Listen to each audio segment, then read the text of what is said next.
حضرت معاذ بن جبل رضی اللہ تعالیٰ عنہ سے ایک روایت ہے، وہ فرماتے ہیں کہ نبی اکرم صلی اللہ علیہ وسلم نے ارشاد فرمایا کہ اگر کوئی شخص کسی مسلمان کو اس کے گناہ پر عار دلاتا ہے، اس کے گناہ پر اس کو طعنہ دیتا ہے،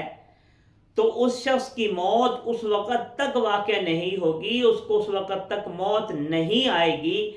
جب تک وہ گناہ اس سے صادر نہ ہو جائے، یعنی رب العالمین اس شخص کو اس گناہ میں مبتلا نہ کر دے۔ اس لیے میرے دوستو، کسی شخص کو اگر کوئی گناہ کرتے دیکھ لیں، کوئی عیب آپ کے سامنے آ جائے، تو اس کو طعنہ مت دیا کریں، اس کو طعنہ ہرگز نہ دیا کریں۔ کیوں کہ یہ نہ ہو آپ اس کو طعنہ دیں اور رب العالمین پھر آپ کو بھی اسی گناہ میں مبتلا کر دے۔ اللہ سے ہر وقت پناہ مانگنی چاہیے کہ اللہ تعالی ہمارے گناہوں پر، ہمارے عیبوں پر دنیا میں بھی پردہ پوشی فرمائے اور آخرت میں بھی پردہ پوشی فرمائے۔